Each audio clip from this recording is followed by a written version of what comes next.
जी। आपका परिचय देना, कहीं कोई गलती ना हो जाए। तो मैं चाहूँगा दर्शकों को ना परिचय आप खुद दें कि आप थोड़ा सा इधर कैमरा कीजिए।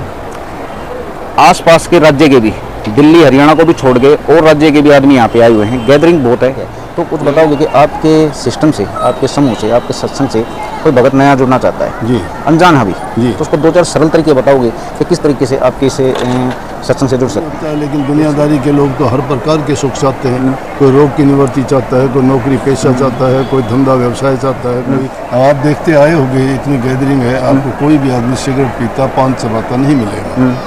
तो जब आदमी इन अच्छे गुणों को अपना लेता है तो फिर उसको हम वो रास्ता बताते हैं कि हर एक साल इनकी गैदरिंग होती है। हरियाणा में इन्होंने बता दिया। कुछ आपको डिटेल चाहिए तो आप इंटू देख सकते हो। जैसे कि आप भगत जन आए हैं, कोई नया भगत आता है तो वही सोचता है भाई मेरे को यहाँ से क्या मिलेगा या किस मार्ग पे लेके जाओगे। तो थोड़ा सा बताओगे टैगलाइन क्या है आपके आश्रम? राधा स्वामी सत्संग दिनोद महाराज जी हमारे साथ बैठे हैं, विस्तार पूर्वक बताएंगे। पिछले साल भी हम आए थे और मैं थोड़ा सा ना गैदरिंग दिखाना चाहता हूँ आपको कि आप थोड़ा सा इधर कैमरा कीजिए। आसपास के राज्य के भी, दिल्ली हरियाणा को भी छोड़ के और राज्य के भी आदमी यहाँ पे आए हुए हैं, गैदरिंग बहुत है। लेडीज जेंट्स भगत जन आए हुए हैं। कुछ श्रद्धा है, कुछ विश्वास है, उसी पे बात करेंगे क्योंकि सारा ज्ञान हमारे पास नहीं होता। कुछ तो मैं थोड़ा सा पूछना चाहूँगा, जैसे कि राम राम करते हैं, ठीक है, और राधा स्वामी का आपके है धन धन सतगुरु हो गया, राधा स्वामी हो गया, तो इनमें अलग अलग है कुछ या सारे एक ही हैं? देखो परमात्मा तो एक है, अलग अलग नामों से कोई उसको अल्लाह कहे, गुड कहे, खुदा कहे, वर कहे, लोगास कहे, ईश्वर कहे, जिस तरह से उनको अलग अलग नामों से जानते हैं, इसी प्रकार से भिन्न भिन्न जो मत हो गए ना, धर्म कहो मत कहो पंथ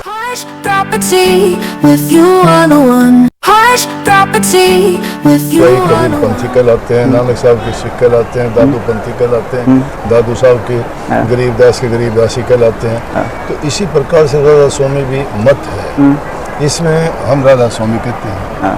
तो इसी प्रकार से वो अलग अलग नाम चाहे अलग अलग हो, लेकिन उद्देश्य तो एक ही है। अच्छा। भक्ति करना, प्रभु को याद करना, बुराइयों को छोड़ना, अच्छे गुणों को अपनाना।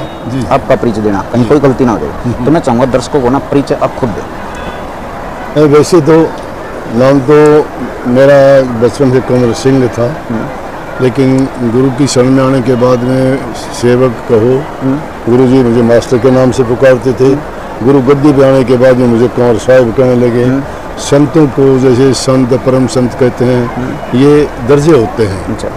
तो अलग अलग दर्जे जो संत से ऊपर होता है वो परम संत कहते हैं।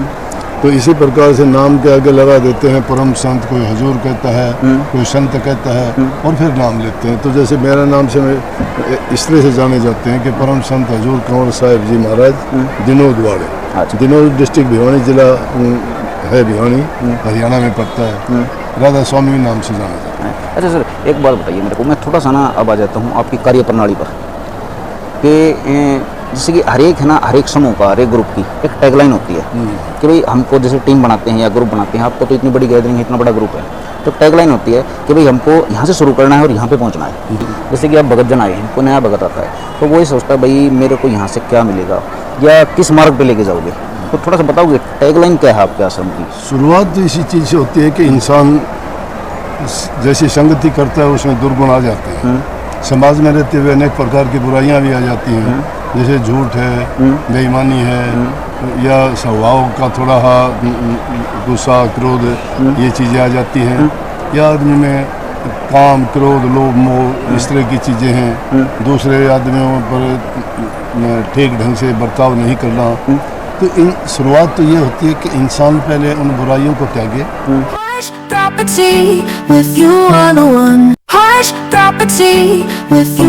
आजकल के जवान बच्चों में तो नशे की प्रवृत्ति है, कोई शराब पीता है, कोई सुल्फा, गांजा, अफीम। हम तो यहाँ तक कि बीड़ी, सिगरेट, पान, तम्बाकू तक की पाबंदी लगाते हैं। अब आप देखते आए होंगे इतनी गैदरिंग है, आपको कोई भी आदमी सिगरेट पीता, पान चबाता नहीं मिलेगा। तो जब आदमी इन अच्छे गुणों को अपना लेता है तो फिर उसको हम वो रास्ता बताते हैं कि जिस रास्ते पे चल के उसको मानसिक शांति मिलती है, आत्मिक ज्ञान होता है। उस आत्मिक ज्ञान को हम उपदेश भी कह देते हैं, नाम भी कहते हैं, गुरु मंत्र कहते हैं। अच्छा।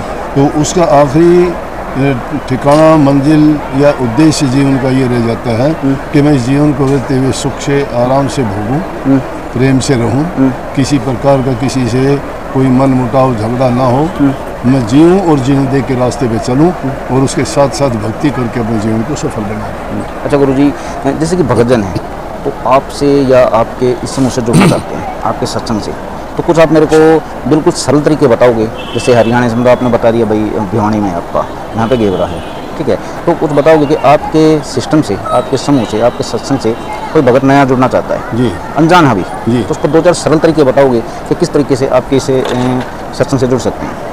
उसके लिए सरल तरीका यही है, सबसे पहले हम कहते हैं कि आप सत्संग में आइए, सत्संग में आके सत्संग सुनो और सत्संग में जो बातें आपको बताई जाती हैं और आपको वो बातें सुन के उस प्रकार से जो रास्ता हम दिखाते हैं वैसा जीवन जीने में आपको कितना लाभ, कितना सुख और कितनी शांति मिलती है, तो वो आदमी हमारे से अपने आप जुड़ता चला जाएगा। क्योंकि जहाँ आदमी को अच्छे गुण मिलेंगे, अच्छी बात मिलेंगी, जहाँ शांति मिलेगी तो वो आदमी वहाँ जाएगा। और जिसको कोई ये लाभ नहीं होता है, लेकिन दुनियादारी के लोग तो हर प्रकार के सुख चाहते हैं। कोई रोग की निवृत्ति चाहता है, कोई नौकरी पेशा चाहता है, कोई धंधा व्यवसाय चाहता है, कोई जो कोई भी दुख पीड़ा है उससे छुटकारा चाहता है, तो उन उद्देश्यों को लेकर भी लोग आते हैं। परंतु जब इंसान को मानसिक शांति आ जाती है तो सारी पीड़ा, दुख, दर्द भी अपने आप छूटती चली जाती है। अच्छा, चलो महाराज जी, टाइम देने के लिए आपका बहुत बहुत धन्यवाद आपका। ठीक है, देखिए घेवरा मोड़ पे हैं महाराज जी फिलहाल आज की डेट में, हर एक साल इनकी गैदरिंग होती है। हरियाणा भी इन्होंने बता दिया, कुछ आपको डिटेल चाहिए तो आप इंटरव्यू देख सकते हो। सत्संगी हिसाब किताब है, धार्मिक है, श्रद्धा है। आपको इस तरीके से अगर जोड़ना हो तो आप यहाँ से कांटेक्ट कर सकते हो। महाराज जी ने बताया कि आप हमारे सत्संग से कैसे जुड़ सकते हो। आपको सत्संग सुनना पड़ेगा, एक जो सत्संग सुनोगे तब आपके आचार विचार चेंज होंगे, तब चीज़ आगे चलेगी। नमस्कार दोस्तों, मैं अरविंद अग्रवाल।